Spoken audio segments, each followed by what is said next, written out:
Take a breath. Get comfortable. Tonight, we're going back to 1959, to the snow, to the silence, to one of the most disturbing unsolved mysteries in modern history. February 1959, the Ural Mountains, Soviet Union. 9 experienced hikers set out on what should have been a routine expedition through the northern reaches of the range. Students and graduates from the Ural Polytechnic Institute. Young, fit, experienced, this wasn't their first winter in the mountains. Not even close. These people knew exactly what they were doing. Their leader was Igor Dyatlov, 23 years old, calm, methodical, deeply respected by everyone around him. The kind of person you wanted beside you when things got difficult. They set off on January 27th. Their destination, Ototen, a mountain whose name, in the local Mansi language, roughly translates to, "Don't go there." They were supposed to return by February 12th. They didn't. When rescuers finally reached the last campsite on the slopes of Kholat Syakhl, Dead Mountain in the Mansi tongue, what they found made absolutely no sense. The tent had been cut open from the inside, not unzipped. Cut, slashed open, as if someone needed to get out right now and couldn't waste even a second reaching for the entrance. Outside in the snow were footprints, 9 sets, leading away from the tent, down the slope, toward the tree line below. And here's what stopped the rescuers cold. Most of those footprints were bare. No boots, no shoes, just feet or thin socks pressing into the snow at -20, -30 degrees. They had left everything behind.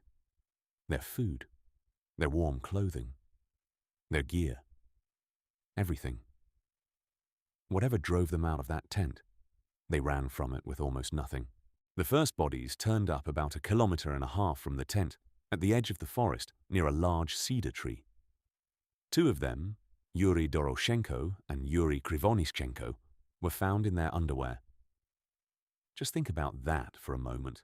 -30 degrees, and they were in their underwear. The branches of the cedar above them had been snapped off as high as 5 meters up. Someone had climbed it. There was skin on the bark. Nearby, the remains of a small fire. Long dead.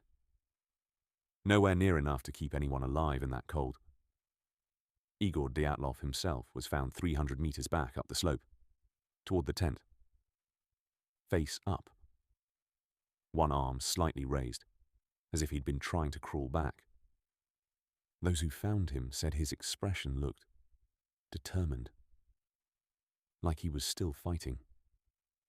Zinaida Kolmogorova was found between Dyatlov and the cedar. She too had been moving back toward camp. Rustem Slobodin lay between them. He had a small fracture in his skull. Not enough to kill him outright, but enough perhaps to slow him down in the cold until the cold finished the job.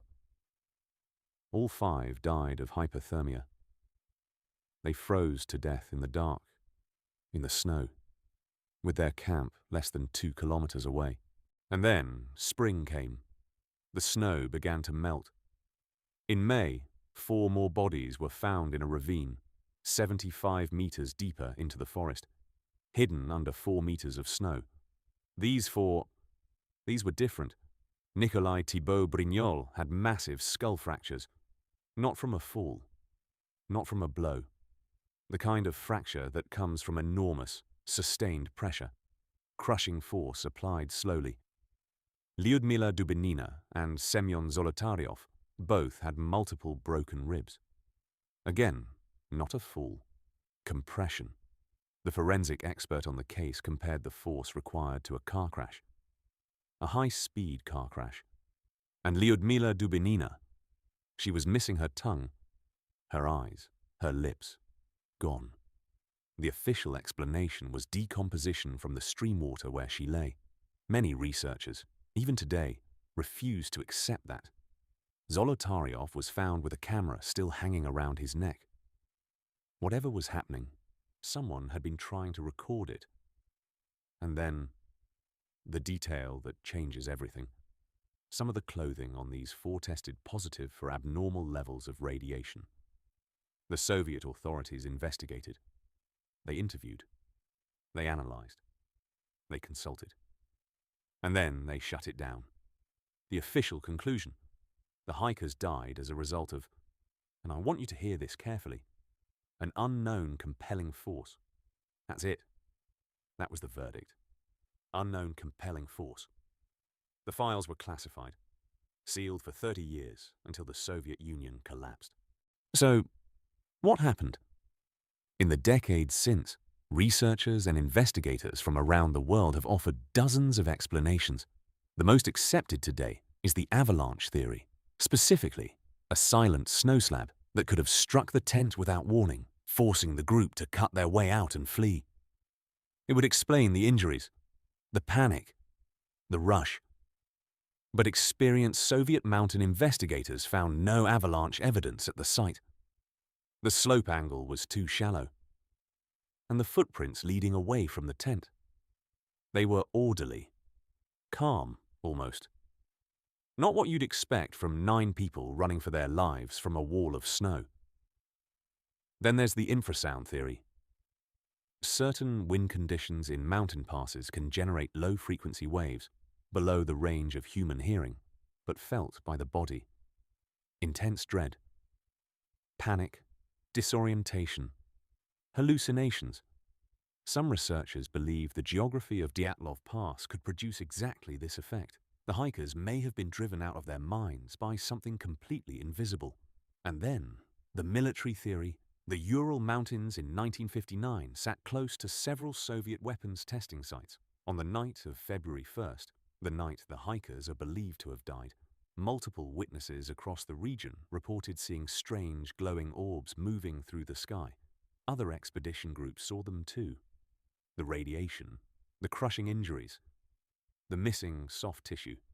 Some researchers believe the group saw something they weren't supposed to see. There are darker theories with no name in any official document. In 2019, 60 years later, the Russian government reopened the case. Their new conclusion: a specific type of snow slab avalanche, one that could explain the injuries and the flight from the tent. The surviving relatives didn't buy it. Igor Dyatlov's own sister said she would never believe it was an avalanche. The case is officially closed, and officially unsolved. 9 people went into those mountains in the winter of 1959, experienced, careful, prepared for anything the Urals could throw at them. Something happened on the night of February 1st that sent them running barefoot into the dark. 5 froze to death trying to get back. 4 died from injuries no one has ever fully explained. The mountain is still there. The pass still carries Dyatlov's name. And in winter, the wind still moves through it in ways that no investigation has ever fully understood. Whatever happened there, the mountain isn't telling. Let that silence settle around you now.